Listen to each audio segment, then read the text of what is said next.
సంవత్సరాల తరబడి government job కోసం వేచి చూస్తున్నారా? కేవలం 8 నెలల్లో మీ కల నెరవేర్చుకోండి. వెంటనే కింది నంబర్స్‌కి కాల్ చేయండి. Welcome to Suman TV. నేను మీ జవేరియా. మనతో పాటు ఉన్నారు విజయ సింగం గారు, ఆ సైకాలజిస్ట్. నమస్తే మేడం. నమస్తే మేడం. ఇవాళ రేపు చూస్తున్నాం చాలా కుటుంబాలు అంత అన్యూన్యంగా ఉంటారు భార్యాభర్తలు, రిలేషన్షిప్ వైజ్గా కానీ, తర్వాత వచ్చేసి ఫైనాన్షియల్ పరంగా కానీ. వాళ్ళ ఇల్లు చూస్తే కూడా చాలా చక్కగా ఉంటుంది, కానీ ఆ పరాయి స్త్రీ ఆకర్షణ, ఇలాంటి కేసెస్ చాలా వరకు వస్తున్నాయి. ఈ ప్రాబ్లంకి సొల్యూషన్ ఏంటి అసలు? సో మీరు చెప్పినట్టు ఇటువంటి సమస్యలు అనేవి చాలా మనకు ఎదురవుతూ ఉన్నాయి. నాకు వచ్చేటువంటి కేసెస్లో ఇలాంటివి కూడా చాలా ఉంటాయి. ఏంటి అంటే, ఈ లేడీస్ వచ్చి లబోదిబోం అంటుంటారు. అంటే నేను ఒక పక్క ఉద్యోగం చేసుకుంటూ పిల్లల్ని చూసుకుంటూ నా బాధలేవో నేను పడుతున్నాను, అలాగే చక్కగా అతన్ని కూడా చూసుకుంటున్నాను, కానీ ఈ మధ్య నాతో సరిగా ఉండట్లేదు, అదేంటి అని చెప్పి నేను సెర్చ్ చేస్తే కనుక ఫోన్లో అన్నీ కనిపిస్తున్నాయి నాకు అని చెప్పి. సో ఏంటంటే ఫోన్లు లాక్ చేసుకొని ఉంచుకోవటం, ఆ లాక్ చేసుకుంటే తీయలేరా వీళ్ళేమన్నా.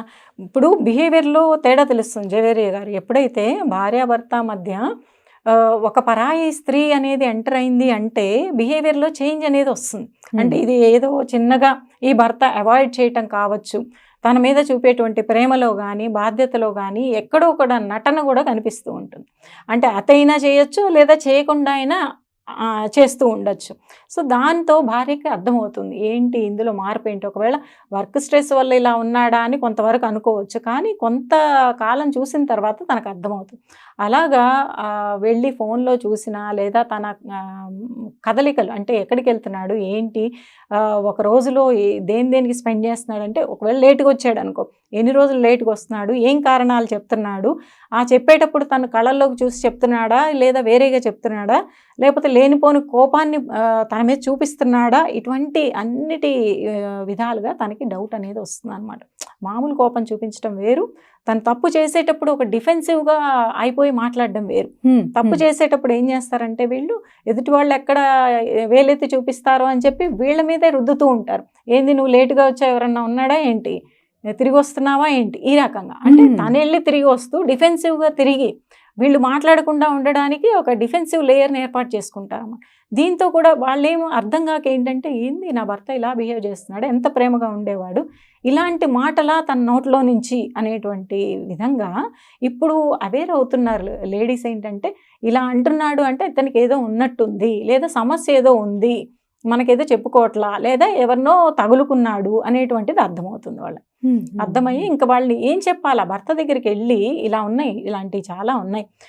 అత్తమామలతో కలిసి ఉన్నటువంటి కుటుంబంలో ఎప్పుడైతే తెలిసిందో వెళ్ళి ఎవరికి చెప్తారు వీళ్ళు, ముందు భర్తకి చెప్పాలి అని చూస్తారు. ఏంటండి చెప్పండి అంటే, అతను ఏంటి నీకేమైనా పిచ్చి పట్టిందా ఏంటి, నీ పన్ను చూసుకో, నాకు అట్లాంటివి ఏం లేవంటాడు.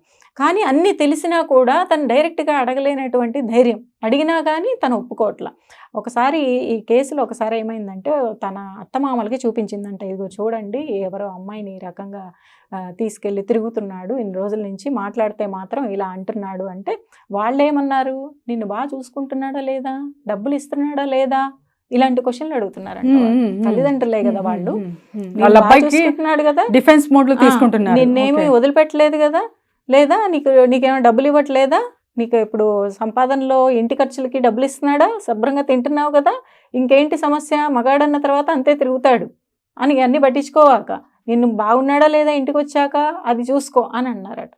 ఇక నేను వెళ్ళి ఎవరికి చెప్పుకోవాలి, లేదా పోనీ తల్లిదండ్రులకి ఇలాంటి విషయాలు ఎంతవరకు చెప్తాము, వాళ్ళు వచ్చి ఇక్కడ కుటుంబ పంచాయతీ ఎంతవరకు చేస్తారు, మహా అంటే వాళ్ళు ఏమంటారు, ఇక వచ్చే ఇంకా పడలేకపోతే అంటారు, అంతే కదా, నేనే కదా పడాలి ఇదంతా, ఎంత మంచి వ్యక్తి మేడం, ఫస్ట్ నుంచి చాలా ప్రేమగా ఉండేవాడు, ఈ రకంగా మారుతున్నాడు. సో ఇక్కడ జవేరియా గారు, ఇలాంటి పరిస్థితులు ఎందుకు వస్తున్నాయి అంటే, ఒక వ్యక్తికి ఆశ లేకపోతే ఆకర్షణలు ఎక్కువైపోవటం ఒక కారణం.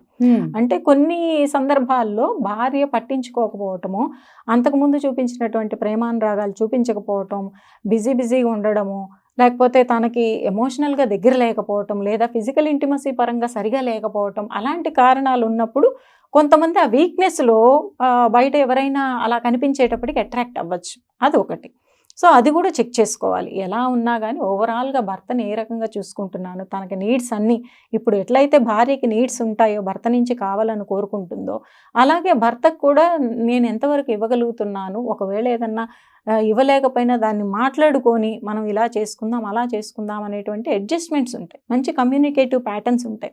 అలా కాకుండా ఒక సైలెంట్ వాల్ బిల్డ్ చేసేసి నువ్వు ఇలా చేసావు కాబట్టి నేను మాట్లాడను, నువ్వు ఇలా అలా చేసావు కాబట్టి నేను ఇలా అంటాను అని డిఫెన్సివ్ చూసుకోవటం కానీ సైలెంట్ వాల్ చేసుకోవటం కానీ ఇలాంటివి చేస్తే ఏమవుతుందంటే అది ఇంకా గ్యాప్ ఎక్కువైపోతుంది. ఇలాగ మధ్యలో ఇంకొక వ్యక్తులు రావడం అనేది జరుగుతుంది అనమాట. సో భార్య వల్ల జరిగేటువంటిది ఒకటైతే అంటే ఇది ఇక్కడ భార్య ఇన్నసెన్స్ అనుకోవాలా, లేకపోతే అసలు అంటే కొంచెం యాటిట్యూడ్ అనుకోవాలా, ఎలా చూడొచ్చు మేడం? ఎందుకంటే మహిళలు తొందరగా ఎమోషన్స్కి గురవుతారు. రియాలిటీ కానివ్వండి, ప్రాక్టికాలిటీ కానివ్వండి, వీటికి తర్వాత ఆలోచిస్తారు. First emotion. సో బాధకు గురవ్వడమా లేకపోతే కోపానికి గుర అవ్వడమా అలా చేస్తూ ఉంటారు. యాజ్ ఎ ప్రాక్టికల్గా అక్కడ ఏం చెయ్యాలి అన్నది ఎలా అర్థమవుతుంది? సో ఇక్కడ చాలా సెన్సిటివ్ లైన్ ఉంటుంది. ఎందుకంటే ఈ మగవాళ్ళకి ఇగో ఫ్యాక్టర్ అక్కడ ఏంటంటే ఎక్కువగా ఇప్పుడు అది తెలుసుకొని గనక మనం నువ్వు ఈ అమ్మాయి ఈమెతో తిరుగుతున్నావు కదా, నేను చూసేసాను అంతా, నీ బండారం బయటపడిపోయింది, నువ్వు ఆపుతావా లేదా అని మాట్లాడితే వాళ్ళు ఓపెన్గా అయితే ఏంటి, నేను ఇంకా తిరుగుతా ఆమెతో, తెలిసిపోయింది కదా నీకు, ఇంకా రోజు అక్కడే తిరుగుతా, నాకు ఇష్టం వచ్చినప్పుడే ఇక్కడికి వస్తా అని బహిరంగంగా మాట్లాడినటువంటి సందర్భాలు ఏంటంటే అవి ఎక్కువ చూస్తున్నాం. ఏంటంటే రివర్స్ అయిపోతుంది. ఏదైతే ఇప్పుడు తెలిస్తే జాగ్రత్త పడటమో ఇది తప్పు కదా అని సవరించుకోవటమో అనేటువంటి మెంటాలిటీ పోయి ఇగో ఎక్కువ వచ్చేసి ఏం చేస్తుంది మహా అయితే ఏం చేస్తుందో చూద్దాం, ఏం చేస్తుందో చూద్దాం, ఆల్రెడీ పిల్లలు ఉన్నారు, ఇప్పుడు అంత ఉద్యోగాలు ఇవన్నీ ఇక్కడే ఉంది, ఏం చేస్తుంది ఇంతకు మించి అనేటువంటి ధీమా అనమాట వాళ్ళకి.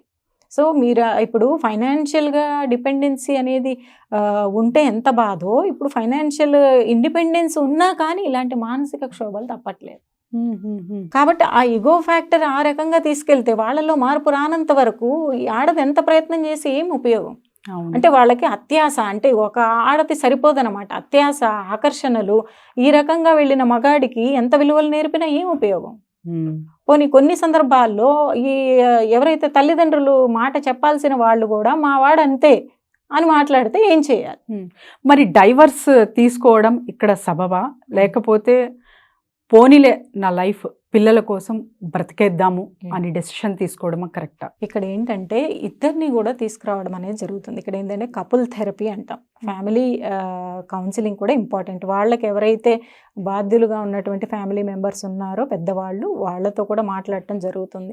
It's not a individual counselling కాబట్టి ఇది ఫ్యాక్టర్స్ అన్నీ కూడా కలిసి ఉంటాయి. అంటే ఒకవేళ తను ఇంకేదన్నా ఇంటర్నల్గా సఫర్ అవుతున్నాడా, తెలియని ఫైనాన్షియల్ ప్రెషర్లో ఉన్నాడా, లేకపోతే ఇంకేదన్నా ఆలోచిస్తున్నాడా అనేది కూడా మనకు తెలియదు. సో ఒక కపుల్ని తీసుకొచ్చి వాళ్ళకి అసలు ఫస్ట్లో ఉన్నటువంటి ఇంటిమసీ ఇప్పుడు ఎందుకు లేదు, ఎందుకు అలా వెళ్లాల్సి వచ్చింది? అఫ్ కోర్స్ ఏదన్నా తప్పు జరిగిపోయింది, ఒప్పుకుందాం, తప్పు జరిగిపోయినా దాన్ని నిలబెట్టుకొని కుటుంబాన్ని మళ్ళీ సరిదిద్దుకునేటువంటి అవకాశం తనకి ఇస్తే తీసుకోవడానికి ఆయన రెడీగా ఉన్నాడా లేదా మొండిగా అలాగే వెళ్ళాలనుకుంటున్నాడా అనేది కౌన్సిలింగ్లో మనకు అర్థమవుతుంది.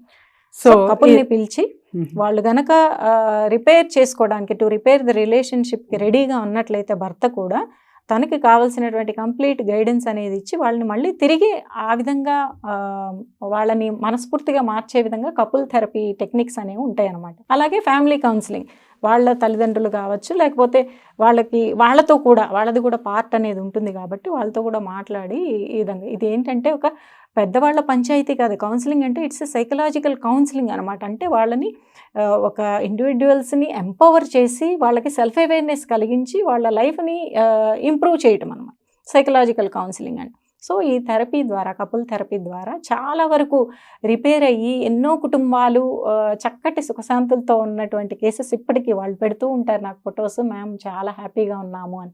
అఫ్ కోర్స్ డివోర్స్ అయినటువంటి కొన్ని కేసెస్ కూడా ఉన్నాయి మన దగ్గర. ఎందుకంటే కొన్ని టాక్సిక్గా ఉంటారు హస్బెండ్స్, ఎంత చెప్పినా వినేటువంటిది ఉండదు, పోతే పో అనేటువంటి వైఖరిలో ఉంటారు.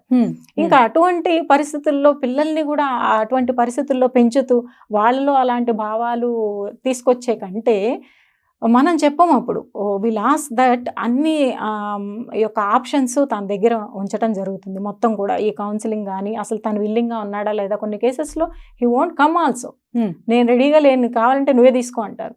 సో అలాంటి సందర్భాల్లో తనకి అన్ని ఆప్షన్స్ ఇచ్చి తను ఏ విధంగా రెడీగా ఉంది అనేటువంటి తనకి నెక్స్ట్ ఒక 5 years ఆఫ్ లైఫ్లో తను ఏమేమి ఎదుర్కోవాలి, ఇది ప్రోస్ అండ్ కాన్స్ ఏంటి, సో తనకి ఏమేమి స్ట్రెంగ్స్ ఉన్నాయి, ఏమేమి వీక్నెస్లు ఉన్నాయి, వెళ్తే ఎలా బతకగలదు అనేటువంటి ఈ విజన్ ఆఫ్ లైఫ్ మొత్తం కూడా తనకి సెల్ఫ్ అవేర్నెస్ చేపించి ఎంపవర్ చేసి then we'll ask her to take a decision. We won't take decision on behalf of themselves, okay? Even we are the counselors. So we empower the people to help themselves. We help the people to help themselves. అప్పుడు తను ఒక self అవేర్నెస్తో స్ట్రాంగ్గా ఒక నిర్ణయం తను తీసుకోగలుగుతుంది, తీసుకున్న నిర్ణయం మీద నిలబడగలుగుతుంది. ఇప్పుడు మనం అనక ఇతను చెడ్డవాడు వెళ్ళిపోమ్మా నువ్వు ఇంకొకరిని చూసుకో అని చెప్పడానికి తను ఎంత సెన్సిటివ్గా ఉంది, రేపు పొద్దున వెళ్తే ఒకవేళ ఇంకా ఎక్కువ బాధలు పడుతుందా, లేకపోతే ఏ విధంగా నిలబడుతుంది, తల్లిదండ్రుల దగ్గర చెప్పుకొని గర్వంగా లేకపోతే ధైర్యంగా లైఫ్ని లీడ్ చేయగలుగుతుందా, పిల్లల్ని మంచిగా పెంచగలుగుతుందా, ఇటువంటి ధైర్యంగా ఉన్న వాళ్ళకి వాళ్ళ స్ట్రెంగ్స్ తెలియపరిచి, లేదా వీక్నెస్ ఉంటే దాన్ని మళ్ళీ మనం ఆ వీక్నెస్ని అనేది స్ట్రెంథెన్ చేసి మనకి వాళ్ళని అన్ని కూడా టూల్స్ అండ్ టెక్నిక్స్ ద్వారా ముందుకు ఎంపవర్ చేయడం జరుగుతుంది. అప్పుడు వాళ్ళు సరైనటువంటి డెసిషన్ తీసుకొని నిలబడతారు. Thank you ma'am, thank you so much. Thank you so much.